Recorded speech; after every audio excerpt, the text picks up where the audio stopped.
show you true power.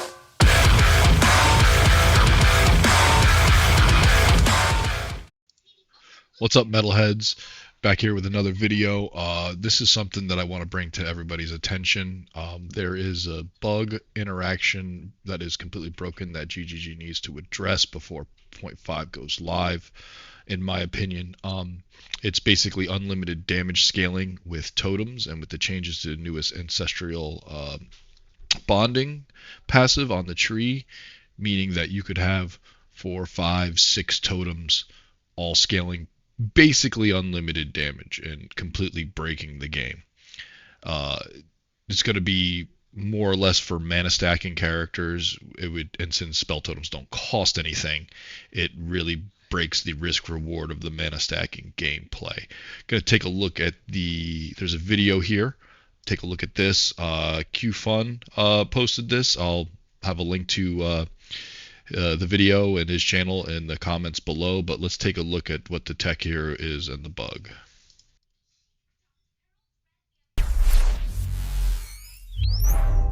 Hello fellow exiles. Previously I covered a Stormweaver build using the Indigon unique helmet. In this video, I'd like to share another Indigon application with my Oracle Arc spell totem build.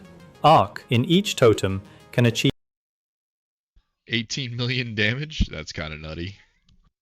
Damage hundreds of times higher than its base stats, reaching tens of millions of damage. And running 4 totems simultaneously creates devastating total damage output. Despite the mana stacking focus, this build remains relatively affordable. The core interaction involves 3 major components: the Burden of Shadow Staff, which converts skills mana cost to life costs while granting 1% extra chaos damage per 3 life cost; the Indigon unique helmet, that increases both skill costs and spell damage based on mana spent in the past 4 seconds. So it looks what he's doing here is he's converting to life cost and then gaining damage on that, and then gaining more damage on that through the life cost of that. But since totems don't have a cost, it's not actually taking the life cost, but it's taking the damage interaction real time. Spell totems, which cast skills without paying any cost. Here's what happens in practice. On weapon set 2, where the Burden of Shadow's staff is equipped, we summon a spell totem with arc skill socketed in. Switching to weapon set 1, we spam curses to continuously build Indigon's mana spending total. As that total climbs, Indigon simultaneously increases 2 things globally: spell damage and skill costs, which include both mana and life. So we could see here he's got a 17,000 life cost, which even at the very, very top end, fully maximized for life, you could never pay for, which is converting this into 9 million damage per arc, per totem, for free if you use Ancestral Bonding. Completely broken. Need to get this addressed. Burden of Shadows converts Arc's mana cost to life cost, while granting Arc extra chaos damage based on life cost, and we raise the global cost and spell damage up with Indigon. Arc now gets massive life cost and extra chaos damage, plus thousands % of spell damage increases. So every curse we cast immediately pushes the spending total higher, which simultaneously raises Arc's life cost and spell damage multiplier. Both translate into higher damage on the Arc being fired by our spell totems at that exact moment. Our character normally couldn't afford casting spells with such inflated life costs, but it is the totems that cast those spells, not us. To understand why this functions, we must examine how the game handles proxy entities.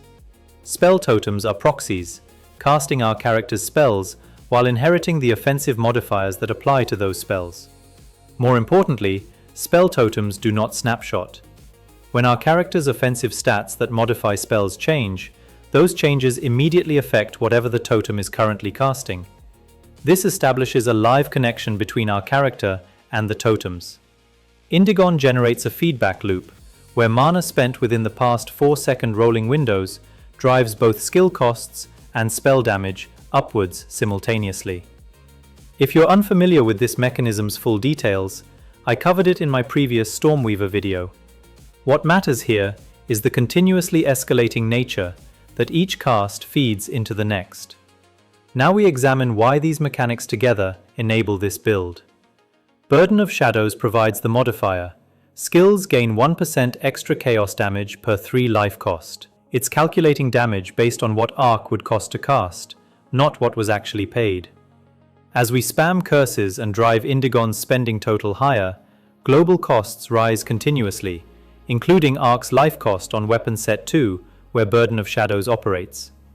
Because totems don't snapshot, Arc dynamically inherits this constantly rising life cost value. Burden of Shadows modifier responds to that rising value in real time, granting more and more extra chaos damage. Meanwhile, Indigon's spell damage increases also climb with the spending total, further amplifying Arc's damage. Yet because spells cast by spell totems cost nothing by nature, neither from the totem's resources nor our characters, that life cost determining the gained extra chaos damage is never actually paid. We secure the damage multiplier from an ever-escalating cost value without the resource penalty. This is why all these mechanics are essential. Proxy inheritance lets the totem have our modifiers. Dynamic updating means those modifiers respond to current values rather than locked snapshots. So you get the idea. He's just creating a feedback loop. It's being exploited with totems. I think totems are great. I actually have totems in my theory craft, but not ancestrally bonded ones. So I actually have to generate the power charges for them, which I think is a decent trade-off. But having them free and cost spirit, there's classes out there where you could scale 1,200 spirits. So if you do the math and you have 13 totems, or possibly not that many, but let's say you do 10 totems and you can scale this damage up to 10 million apiece, right? So now you have 100 million damage arc casts that happen more than once because the spell totem has a life and it will continue to cast the spell.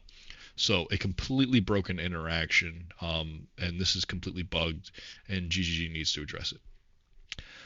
I'm going to have the link to the Reddit post. I'll have the link to QFun and his channel in this video. Check him out, give him a sub, and let's address this. Get GGG to possibly fix this before launch. If not, it's going to be one of those things where they leave it in, or they mid-nerf it, and everybody is going to be like, "Well, I didn't get to abuse this." So let's get the ball rolling on this. So once again, thanks for watching, and we'll see you later.